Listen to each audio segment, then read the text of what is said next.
smartphone. I may or may not have access to my camera, but this is going to be like a little intro to let you know what's going on. I've been a little busy lately, and as you can see, I'm in Manhattan at the moment of filming this.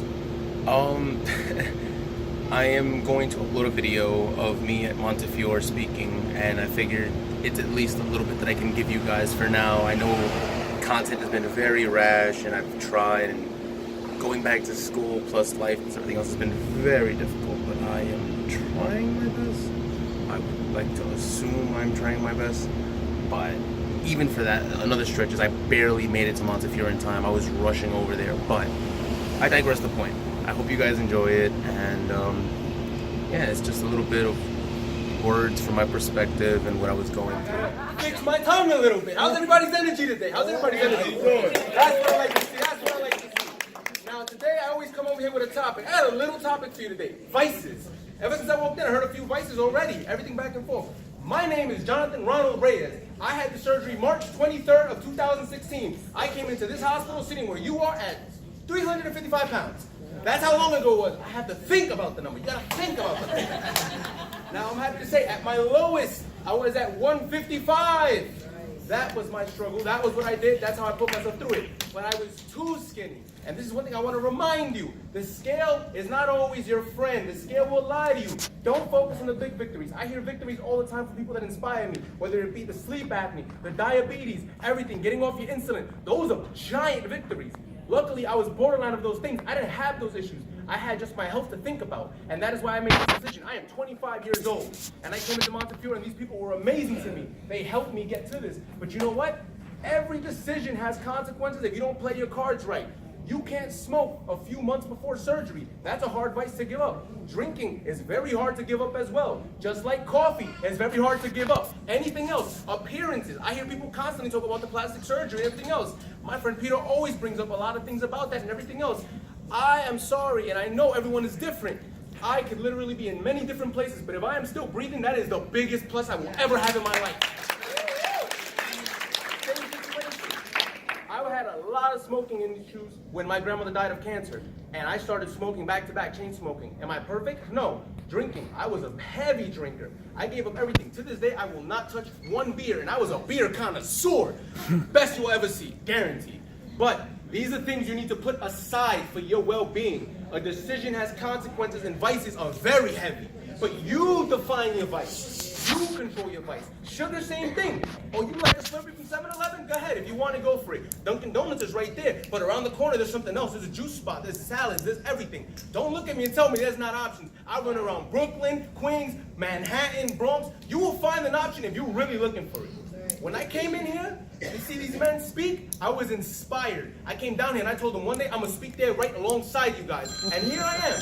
Why? Because it hit me that way. It was a reality check. It was life. I want to see my nieces grow up. I want to see my family. I want to be able to hug my mother. Even the little things, the little victories, like when you're in the train or the bus and you can't sit down because you don't have that seat. I used to stand, not because there wasn't a seat, because I was embarrassed that I was taking up a little bit too much space or I was uncomfortable or someone else was. So I would stand. That was my choice. And people looked at me like, oh, why you like to stand? No, it's just I felt a little uncomfortable. And not because of them or me, but it was just a reality check. Everything changes. Life will change, but you make these changes and you make the decisions that allow these changes. That's just the way it is. And I know it's hard to say because everyone has their little bit of vices. Another one, you're Spanish, certain foods, rice, beans, everything else. You need to know what's good for you and what's not. And it's hard, and it's hard. I've heard horror stories of people eating pasta somewhere near after the surgery. Lord knows they felt like they were dying. And that is the reality of it. You will always define your decision just like you do in everyday life. You want to buy that new iPhone? Oh, but your bills are right around the corner. So you'd rather be homeless than have the new iPhone. That Snapchat is not going to be lit, in my opinion. In reality, they are decisions people will always make. Same thing for everybody else. I know a friend of mine that got every Jordan made. He takes the bus to work. He could have had a car, and we both had this discussion. And your health is no different. Your health is one of the biggest decisions you will ever have in front of your table. Your chop block, everything. It's not going to be easy.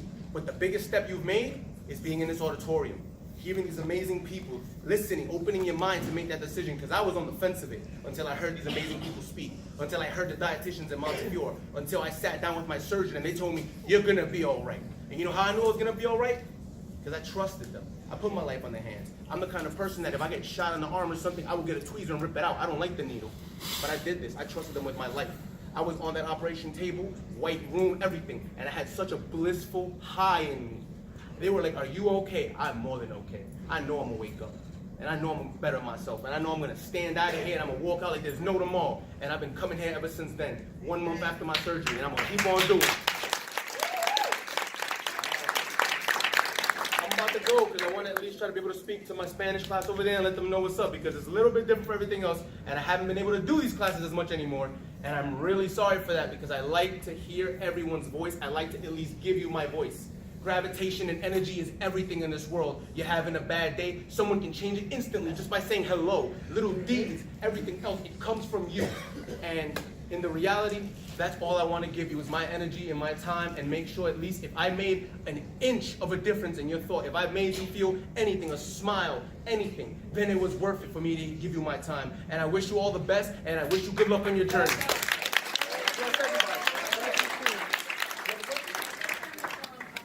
Gastric bypass. How old are you now? I am 25 and I'm about to be 26 in exactly a few days. October 25th. So after I go speak over there, if there's any questions, I will be outside. Oh, there you go. No. I had an issue with that. I've heard people say it, but everybody's different. Everybody's body reacts differently. I had bigger nausea quitting cigarettes at one point and having people smoke around me. But for food, it was fine. The temptation's always there, and you're always gonna have. I had a conversation with a friend of mine, Angel. I heard he spoke here earlier. Yes. Where you eat, and sometimes after you're full, you still hear a little grumbling. You might want to put that on the back burner, because sometimes you're full, but your stomach don't know any different. Sometimes you think you're hungry, no, you might just be thirsty. Your body will try to fight back, but ain't nobody gonna push you around. You need to know who you are and what decisions you're gonna make. That's what I'm talking. I just want to commend you how you look great. Oh, thank you. I appreciate it. Thank you so much. A young person, because I know it's very hard for younger folks to really come in and do this, because they be like, they think they can lose it. No, so yeah. I'm happy that you did. I'll tell you one last thing before I go. She's right. She brings up a great point. I thought I could do it. I actually ended up in the ER at one point because I was pushing my body beyond an extent. I lost 45 pounds in 2 months, and I was proud of myself. Ended up in the ER, and they looked at me like, you can't keep doing what you're doing. I was working 2 jobs, I was getting 3 hours of sleep a night, and I was going to the gym 3 times a day. Switched my diet, switched everything. My body shut down on me to the point of almost death. My doctor told me, whatever the hell you're doing, it is not worth it. Your body is suffering. So sometimes this isn't the easy way out. And I don't care what anyone tells you, any friends, any foes, you might lose loved ones after this. But let me tell you something. The person you need to worry about loving you is yourself. That is number one. That is the person in your ring, goddammit. Oh, and also God, if you go for it, I gave my heart to God a long time ago, and I am not beyond being a sinner. I'm sorry. I am a sinner. I'm a born sinner. But I know different. I know right from wrong. I know what wings I have and what horns I have. But at the end of the day, it is that message that I have. I am blessed to have that. I am blessed to be the person I am. And regardless what comes from here, I am a man, and I know my decisions, and I am damn proud of them. And anytime anyone gives me anything else, I know what I struggled for. Never answer to the people who try to put you down, because you will always be yourself. Love yourself, because that is the one person you need to worry about. Loving yourself. Yeah. After everything else, I'm going to go speak over there, and I will be outside before you guys go. If anyone has any more questions, I'll be more than happy to speak to you guys. I love you all. Bye. Oh, that was the video. Making a quick outro. I just got home from school about 2 hours ago or so, so I'm going to try to edit this video and put it up as fast as I can. Yeah, it was a powerful topic for me. Vices. A lot of stuff happened to me the weekend prior to me going to Monty. So I had a lot of pent-up aggression and also compassion in my chest that I needed to let out. Because sometimes there's a balance. You can't always understand the balance, but you need to find it. There's not always, gonna be an easy way to deal with people or anything else, but you need to try. And even if you try and fail, you stand up and you keep on going forward. And I think at the end of the day, that's the best we can ask of ourselves, because we're only human. But I wish you guys the best, and I will try my best to start uploading more videos on the regular. It's just been really hectic lately. Yeah, so have a wonderful time. I hope you enjoyed the video once again. Like and subscribe, comment if you would like, and also I will see you next time. Happy Halloween if I don't see you. Peace.